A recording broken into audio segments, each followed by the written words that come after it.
What's going on, y'all? Welcome back to another episode of Money Mondays. And I got a topic today that I think is going to be a little bit interesting. It still falls into alignment with what I normally talk about on Money Mondays. It's still business, it's still economics, it's still finance. But this is going to be a little bit more of the intangibles of business. This is going to be a little bit more of the X factor of business, right? And the first thing that I want to do before we really get into the content and the subject matter of this video is I want you to ask yourself, what is it that you want? Like, what do you want? And when you ask yourself that question from a financial perspective, I want you to be very, very unapologetic, right? And you should be unapologetic when you answer that question in any area of your life, but especially when it comes to what we're talking about today. We're talking about money. Be unapologetic with what you want, right? And this is something that took me a long time to grow out of. I feel like I almost had like survivor's guilt because I didn't ever grow up around people with money. I never knew anybody with money. And so for me, setting some of the goals that I had, they were very audacious. They were very big and ambitious goals. And so for me, it was almost a challenge to allow myself to dream at the magnitude that I knew that I wanted to dream at. Does that make sense? It was almost hard for me to give myself permission to dream at that scale and at that level. So I don't want you to go through that problem. I want you to dream unapologetically. And the thing that really switched my perspective about this was honestly my spiritual journey, because I started to realize, okay, everybody says these certain things. Everybody says, don't be in a hurry, don't be in a rush, don't have such a sense of urgency. You're going to stress yourself out. You're going to burn out. Like, why are you trying to be a millionaire by 25 or 26? Why are you trying to accomplish this by 25 or 26? Why are you trying to do that? And what I finally understood after years of slowing myself down was that it's not up to them. Like, those people who are saying that, those people that are asking you to slow down, those people that are saying that it's not worth it, slow down, you're going to burn out, it's not up to them. It's up to God. Like, what you get is up to God, and it's up to the level of effort that you put in consistently over time. Those are the factors that determine success. The other people's opinions have nothing to do with how successful you can be. So why not dream at the level that you want to dream at, not what they want you to dream at? Why would you not dream at the level that you are comfortable with, that you feel called to, rather than what they think is right or what is humble enough? Like, I hate that term. Like, be humble, you should have humility. You should not have pride, you should not have arrogance. But at the same time, don't allow trying to be this goody two-shoes intrude on your own ambitions and your own purpose and your own calling. All right? So that's the first thing that I want to make sure that you understand. Because before we can achieve anything, regardless of what the goal is, physical fitness goal, financial goal, does not matter. You have to be able to dream at a level that you are called to, not what everybody else around you think that you should be at. All right. So that's number one. Now, the topic for today is 3 quick tips. And I know that sounds kind of cliche, sounds like it's what's expected for YouTube, right? But here's the deal. I was at VCon, Gary V's conference this past weekend, and my videographer came up to me just kind of off to the side, and he was like, okay, we talk a lot about mindset. We talk a lot about personal development. But what about business? Because you do so much business stuff with all these different people who have years and years and decades of experience combined, right? So talk to me about, if you could just give me 3 of your best business tips right off the bat, what would those 3 things be, right? And it turned into such a great conversation. I said, we got to share this with everybody else. So without further ado, number 1 is reject the you are and embrace the I am. I told you we're going to get into the intangibles of business today. Reject the you are and embrace the I am. What do I mean by that? A lot of people are going to try and put you in a box, especially those of you who want to be entrepreneurs, especially those of you who want to get into business for yourself. You are going to be put into a box. For years, I was told, you're the fitness guy, right? You've got the genetics. Let's just be honest. Genetics is a big part of it. You've got the genetics. You've got the look, right? You've put in the work over time. You know what you're talking about. You were a personal trainer, right? You did a personal training business while you were in college, so therefore, of course, you are going to be the fitness guy. And the challenge with that is that it never felt like I was fully in alignment with that. I personally never felt like I was in full alignment with being the fitness guy. I felt like I had a lot of things to talk about on mindset. I think I had a lot of things to talk about on just people's mentality, on mental toughness, on discipline, on work ethic. I had so many other things that I wanted to speak on other than just How do you do curls with proper form? Like, that wasn't necessarily something that was super fascinating to me. And I could teach it, and I could teach it well, but it wasn't something that I was passionate about. And so I had to get to this point where I said, you know what? I want to talk about fitness, but I also want to talk about mindset. I also want to talk about business. I also want to talk about spirituality. I want to talk about all these different things. Therefore, even though the fitness thing was sort of the established and expected path for me to go down, I'm not willing to take away a great opportunity to go get a good opportunity. And that's important. I want to make sure that you understand that. I'm not willing to take a good opportunity just because it's in front of me, just because it's expected, just because let's be honest, if I had started a personal training company straight out of college, it would have been like, it would have worked. It would have been successful. I know all the pieces of the puzzle. I know how to do it. It would have worked, but it wasn't what I really wanted, right? Remember, we opened up with dream to the level of your ambition, not to the level of other people's opinions. I knew that's not what I wanted. And so the whole world around me was saying, you are the fitness guy. You are this. You are qualified for this. And I was saying, but I am so much more than that. And that's the level that I want you to get to. Reject the you are, embrace the I am. You know who you really are. Nobody on the internet knows who you really are. None of your mentors, as valuable as they are, know who you really are. You and God know who you really are. So that's the conversation that y'all need to have. All right, so that's number one. Reject the you are, all the limitations, all the labels, all the expectations. Reject all of it, and embrace the I am, who you know you truly are. Number two, build a true customer journey. I think the number one biggest mistake that I see people make in any type of business is they sell one thing to one person one time. And that's a hustle. That's not a business. All right.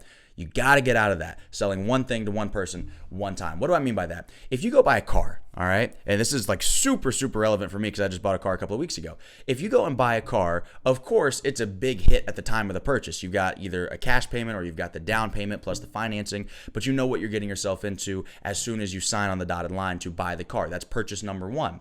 And then as soon as you sign for the car, they say, hey, by the way, can we interest you in a warranty? Some kind of extended warranty, some kind of maintenance package, some kind of service package. So you pay us now, and then maybe you pay us $100 a month, and then when you need new brakes, you need an oil change, you need something else, you just come right back here, and we got it taken care of for you. And then the warranty is almost an insurance product. Now, if something goes wrong, of course, you're paying us every single month, but if something goes wrong, now we're going to be able to come, you can take it back to us, and we'll fix it right there on the spot. And so they're having you get upsold to all these different things that are a subscription model. So you bought the car, you're making payments on that. You bought the maintenance package, you're making payments on that. Let's not even talk about insurance. You're making payments every single month on that. You bought the warranty, you're making payments every single month on that. And at the end of the day, if something goes wrong with it, you're still going to come out of pocket for something because the warranties are always limited and you're going to get charged for something else. But I was thinking about this the other day and I was like, man, that's a brilliant example of building out a true customer journey. And guess what? By the time you're done, 24 months, 36 months, 48 months, 60 months later, making all those payments for all those things, you're going to go right back to that same dealership and trade in that car, and you're going to start the cycle all over again, paying them even more money. That is how a customer journey works. If somebody just said, okay, yep, here's the car, see you later, that's one sale, one person, one time. But the way that they've got all this stuff structured is so that you continue to come back, and it extends what we call the lifetime value of every single customer. So that one customer isn't worth 20, 30,000 anymore. That one customer over the lifetime of that relationship between the customer and the business could now be worth $100,000, $200,000, $500,000, because that same person might go build a business, get rich one day, come back and want to buy a Ferrari. And now that same customer that was worth $30,000 is now worth $3 million, right?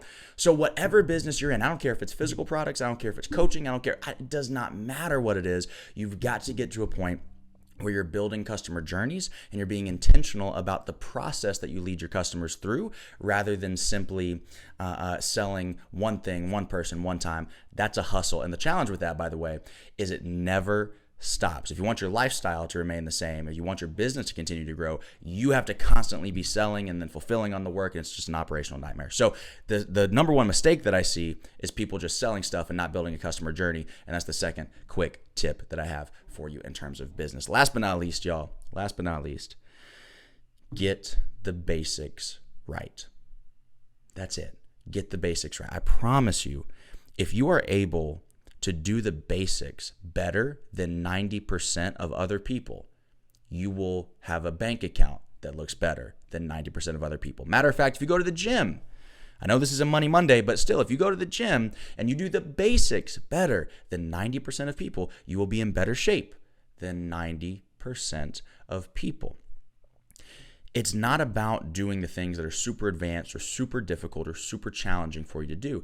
It's about doing the easy stuff well at a very, very high level of quality and execution consistently over time.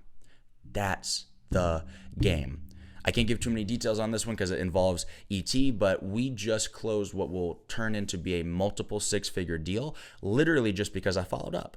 Because we had done business with this individual last year, and I shot them a text a couple of weeks ago and said, hey, just want to see how things are going. I'm here for you guys. If you ever need anything, just wanted to say hello.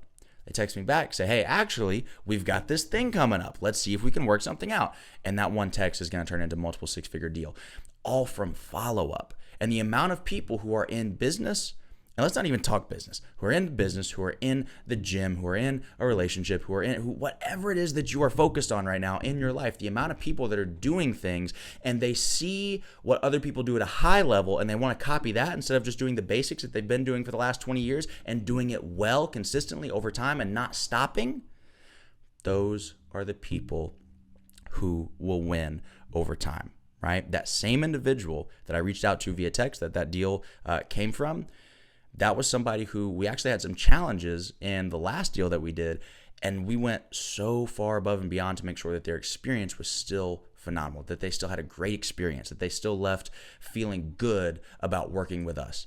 Things like that, the basics, the follow-up, the experience, the customer service, that is what leads to business success. All the fancy stuff, the AI is great. It's amazing. It is, I promise you. But it pales in comparison to doing the easy things well. I remember when I was at Michigan, I was working on this vault. It was called a handspring double front. I really wasn't good enough to be trying that vault, but I thought it was cool. I wanted to take a stab at it. And I had enough power to do it. And I had decent enough technique to do it. My challenge was I kept getting lost in the air. Right? And in gymnastics, what that means is you're flying through the air and you just don't know where you are in space. You don't know if you're right side up or upside down. You can't figure it out. And I kept getting lost over and over and over when I was doing this skill. And eventually, one of my coaches came up to me and he said, can you do a triple front on trampoline? And in my mind, I was like, first of all, the gym I grew up in did not have a trampoline, so I don't know why you think I would be able to do that. Second of all, what's the correlation here? Why are you asking me? I'm trying to do this super difficult skill on vault. You're talking to me about some basic stuff that most kids learn when they're 12, 13, 14 years old on trampoline. What's the correlation here? He said, well, if you can't do the easy things right on trampoline and you try and translate, even though it's different, it's way more challenging. It's the big boy version, but it's a similar movement. You're trying to translate that. You haven't even mastered the basics. Now you're trying to come over here and compete with the big dogs. It's not going to work.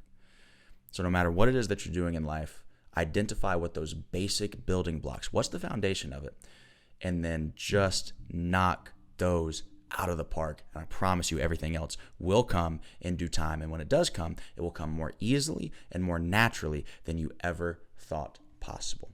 All right, that's all I got for y'all today. Thank you so much for tuning in to today's episode of Money Monday. If you're joining us live, shout out to you guys on Instagram Live. Go check out the YouTube page. If you haven't already, make sure you follow us over there. We got a ton of stuff coming out Monday, Wednesday, Friday, sometimes Saturday, every single week, just pumping out content on business, on mindset, and on fitness. I will see you over there. Share this with somebody if it gave you value, and I'll see y'all next week.